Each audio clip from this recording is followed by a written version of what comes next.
It's that time again. The annual conference of the American Society of Ag Consultants, otherwise known as ASAC, is going to be held in Fort Myers, Florida, this November 4th and 5th. Kurt Covington is one of 9 professionals who will address the conference. The other speakers who will cover a wide range of topics represent Florida Farm Bureau, Florida Citrus Commission, University of Tennessee Institute of Agriculture, National Ag Law Center, Risk Mitigators and Advisors, Tyler Associates, as well as the lead economist for dairy at CoBank, and myself, Chrissy Wozniak from North American Ag. The day and a half of presentations will be followed by ag tours on Tuesday afternoon at Echo Farms, one of my favorite places here in Fort Myers. Attendees will experience farming at its most creative, with unique demonstrations, plants, and techniques being used to help farmers and urban gardeners in developing countries. A second tour at Echo will showcase simple technologies that can improve food, water, and shelter for millions of people. A third tour of a hydroponic grower is also being planned. For more information and to register, visit www.agconsultants.org. That's www.agconsultants.org. See you there.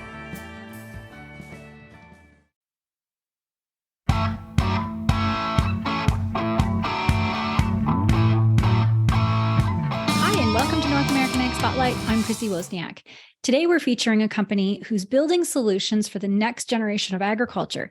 A recipient of Fast Company's Next Big Things in Tech Award, they are leaders in crop intelligence, advancing digital agriculture globally.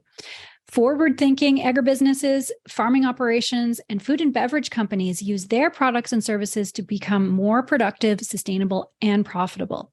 From San Francisco, California, I'd like to welcome the CEO of Arable, Jim Ethington.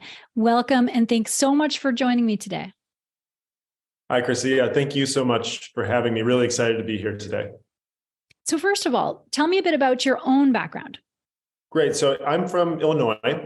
Grew up outside of Chicago in the suburbs, a town called Glenview. And my background initially was more on the technology side early in my career. And then, it was really back in about 2008, I started to get into agriculture. I was at a startup and we were building products for that helped manage risk around the weather. And we were doing it in a bunch of different industries and found a great fit in agriculture and went all in on serving that market. And I've spent the last 15 years deeply in the ag market, and I really love it. I love so many different parts about it, the people we get to work with, the problems and how important they are. And it's been my career for the last decade and a half is really trying to understand how we can provide value and understand the industry and the challenges. And that's another thing that I find so rewarding about it is I get up every day and I learn something new. There's so much to know, so much we don't know, so much to understand that it's always a challenge. And I think that's interesting. Yeah, definitely. And you have some interesting stats with Arable, like producers using Arable's technology they can reduce water up to 50%, reduce pesticides by 15%. This is great. So tell me about Arable, what it is and what it does. Yeah, absolutely. And I mean, just on water reduction, that really varies quite a bit customer to customer. We have had customers come back and tell us that they reduced their irrigation by 50%. But I don't know if that's what I would tell people to expect. But and those are two of the main use cases we see with our farmer customers, which is around the solution really starts with getting good information about what's happening across my farm, real time in the palm of my hand, and in a way that's super easy and intuitive. And I think that starts with getting all this information in one system. I've been out talking to farmers around the world for a while. Probably talked to over 1,000 farmers, and by far the number one answer when I ask, well, what is it you'd like to see from technology? What is it that's not happening today that would be really helpful to you?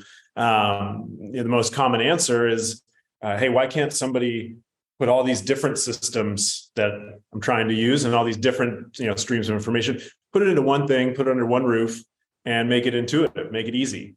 And so that's the start of what we do at Arable is when it comes to what's happening in the field during the season and how you understand what happened at the end of the season. We're trying to put that all into one system and one solution and help answer some of the key questions that come up. Two of the big ones are around irrigation. So folks are out making decisions every day or every week about how the different changes I'm seeing through the season, the variability of the weather, how the crop is growing and progressing, what's happening in the soil, how much did my crew irrigate recently, how does that all tie together into a more informed view? And really, I think about it as kind of supercharging the decision maker with data that maybe wasn't accessible before or was really hard to get. It was just too much work to put all the pieces together.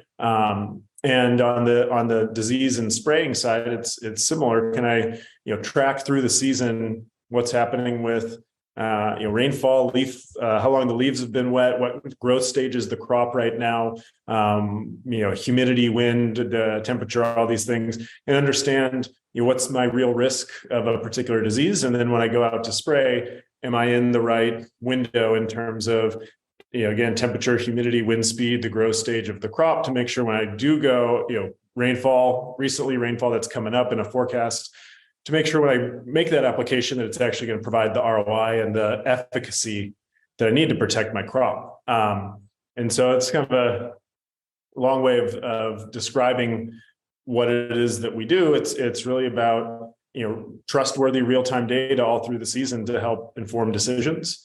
And I think really key is just making that super easy. It's what's been hard about some of these things for growers in the past is takes a long time to set up. It breaks down during the season. The data is not very good. I don't trust it. And so that's really our key focus at Arable, is making it trustworthy, making it reliable, making it accurate, and making it easy.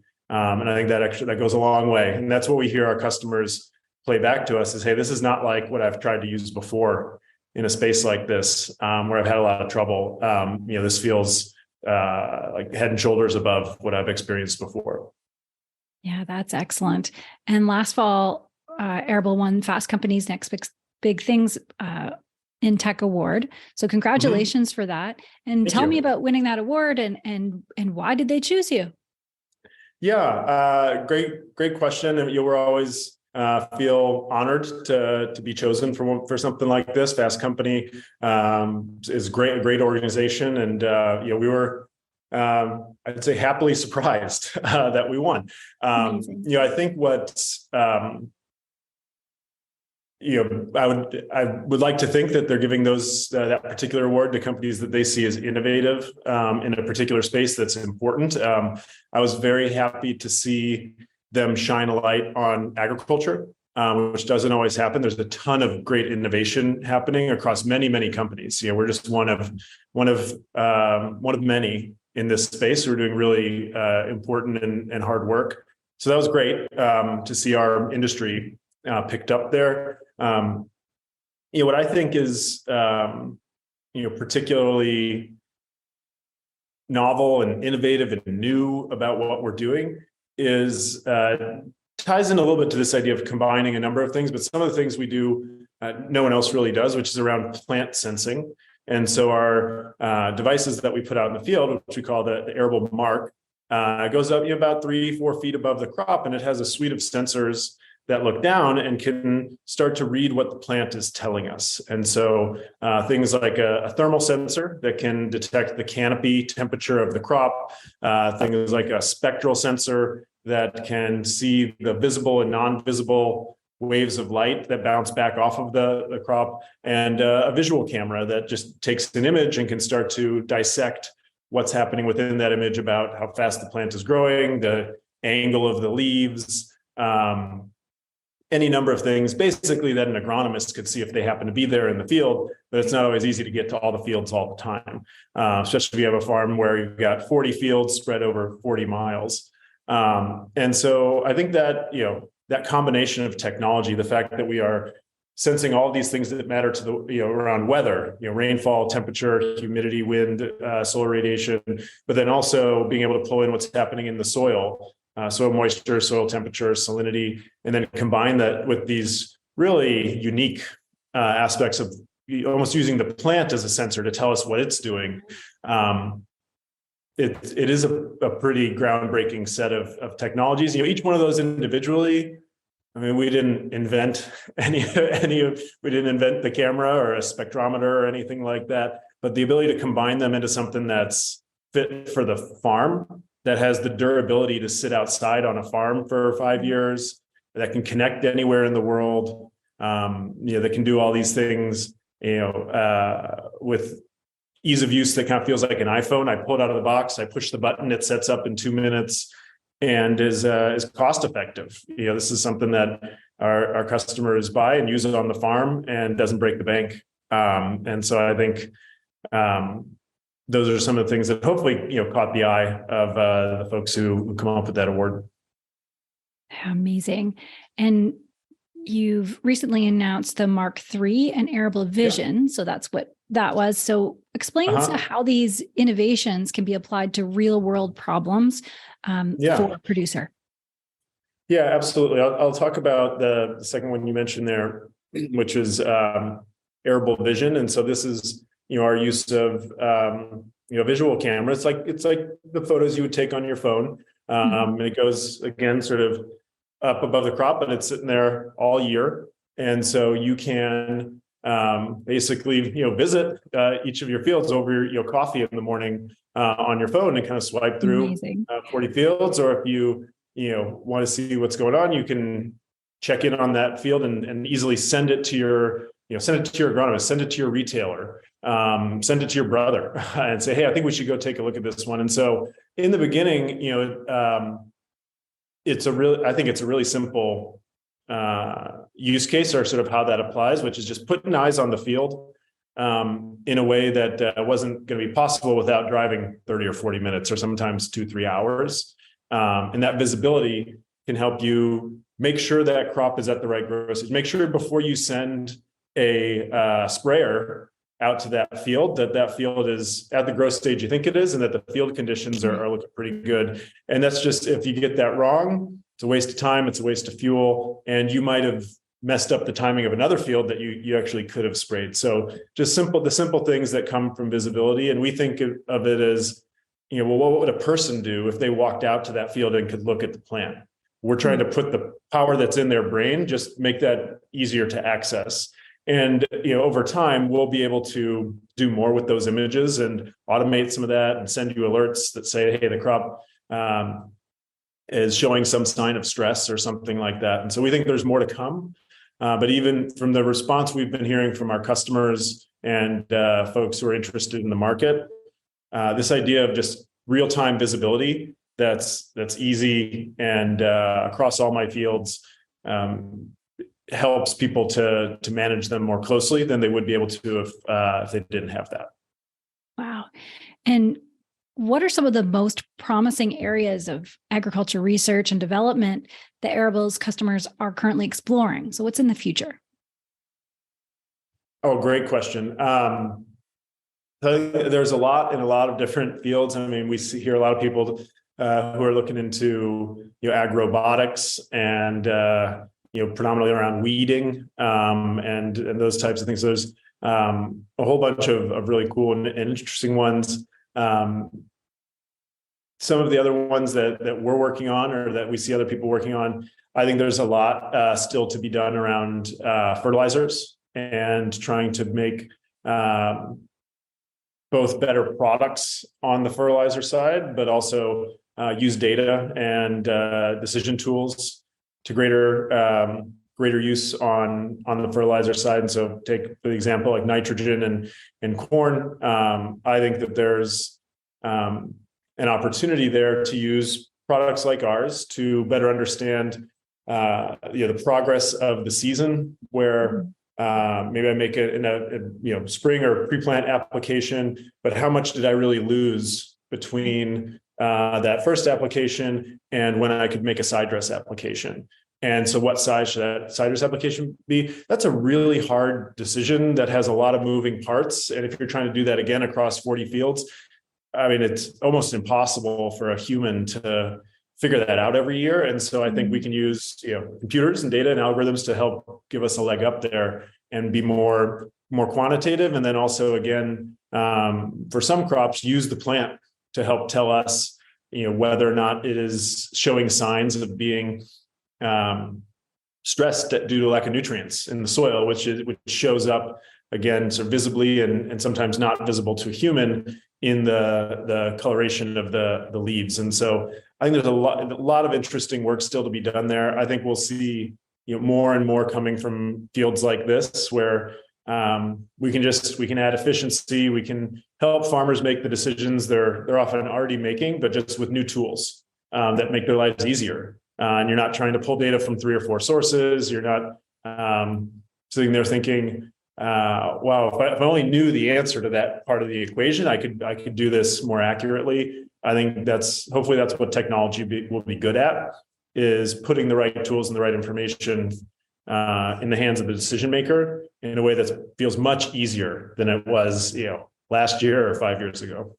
Yeah, definitely. And what do you say to those who feel very overwhelmed with the data overload? Are there some steps they can take to kind of break it down? That is a great question. I would probably say I know how you feel. I feel like this shows up in a lot of decisions that we're trying to make. And if you have 3 systems telling you 3 different things, at some point you just kind of throw your hands up and say, well, what's the point? I think one of the pieces of advice I would have would be to try and find a system that can do a lot of those things in one, and then also maybe to reduce the complexity of it by saying, hey, here's the really important decisions that we think we can improve on that are actually going to drive ROI for us. And that may be the things that Arable does for some farms. It may not be for others who are like, hey, look, our big piece would actually be logistics of how we get this to market or something else, or some other element that drives profitability. And try to maybe, each year focus on and attack one of those. Because I think I could see it being very hard if you're trying to solve 9, hey, we're going to start using more data and we're going to do that in 9 different ways. Yeah. I think that's going to be a challenge. And so, could you pick 1 or 2 a year, or 1 or 2 every 2 years, and really try and move over to a new way of doing it, kind of one at a time. Yeah, that's good advice. And as you know, agriculture has evolved so rapidly, especially in the last, couple of decades. What are a few of the most significant industry-wide challenges that are facing farmers today? And how can these advancements help?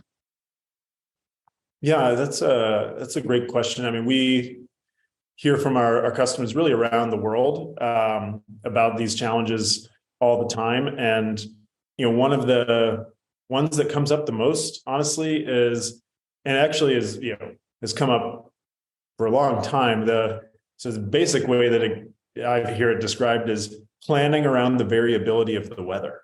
And what I hear from growers around the world is that's becoming harder and harder year in and year out, as things are not how they happening the way that they used to a decade ago.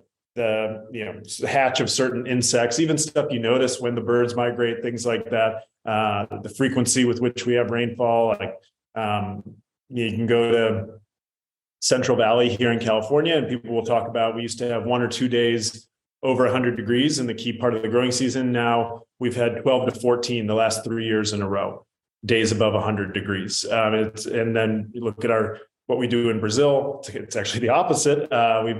Folks who've never had a frost that has created an impact. It's Brazil, it's a tropical environment.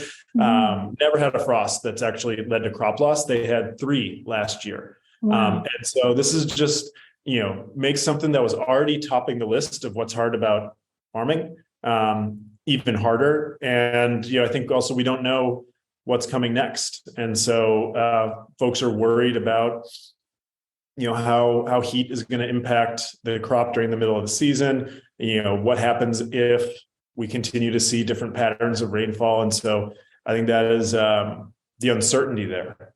Of what we're facing is a real challenge. And, I think there are things that we can do at Arable that can be helpful, which is, I think it kind of makes sense if you've been able to develop a successful pattern or way of making decisions on the farm that were kind of based on that.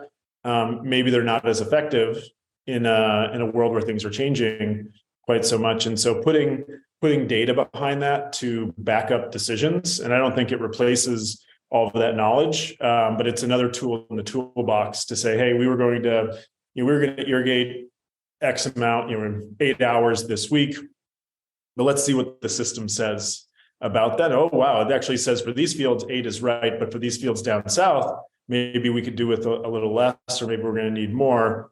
And it just points you to some areas to think about and consider based on exactly what's changing day in and day out.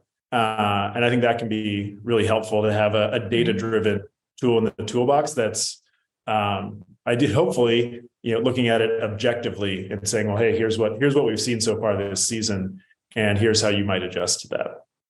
Yeah, great points. And that's interesting about Brazil. I moved down here to Southwest Florida 2 years ago, and I moved on purpose just south of the frost line so that I never have to deal with frost damage again. Yeah. And both winters I've been here, we've gotten frost, and everybody says there's frost once every 10 years. I'm like, seriously, did I bring it? But I guess it's in Brazil too.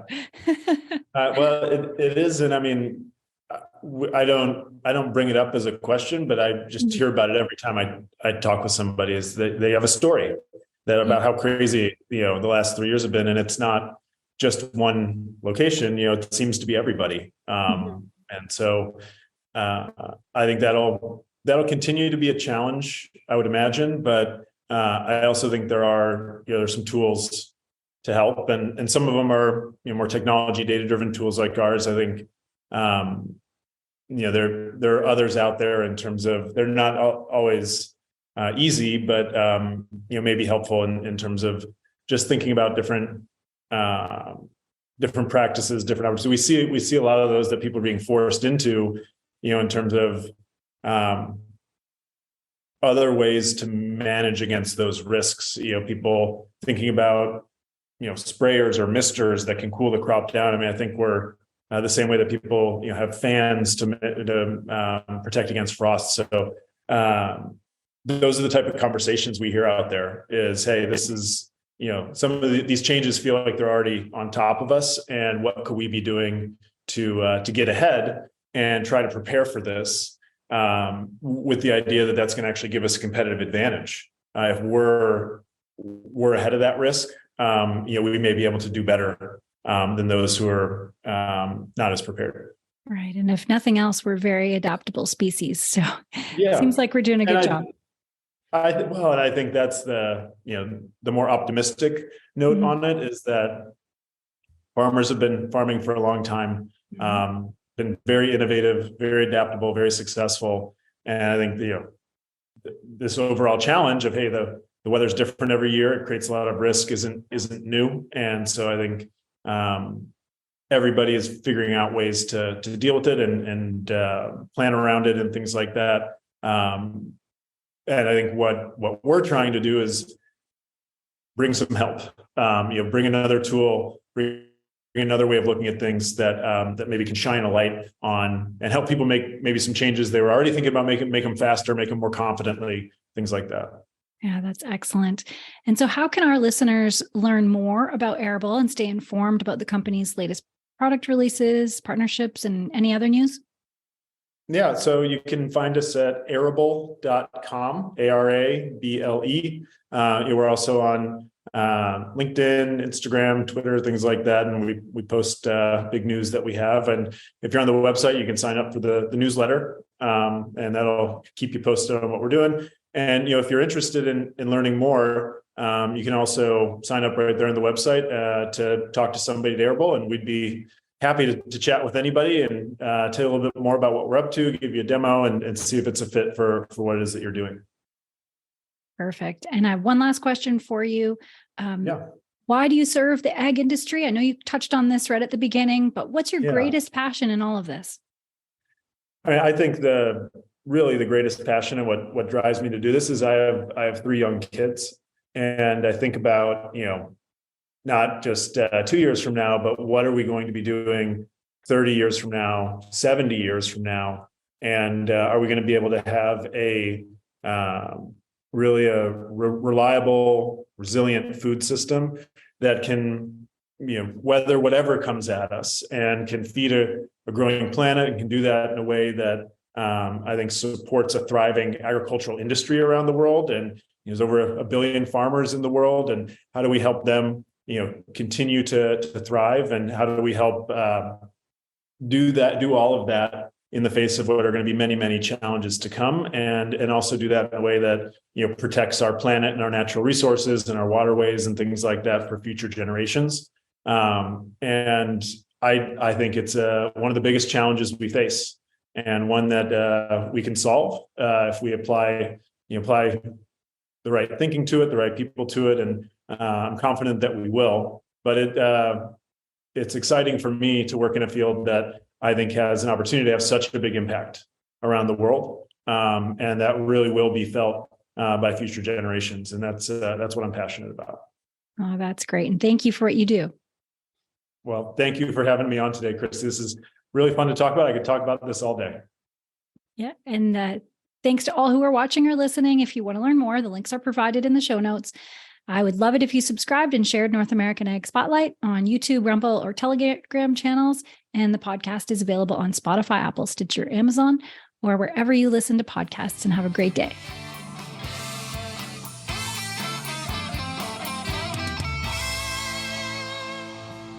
Our newest podcast by North American Ag is called What Color is Your Tractor?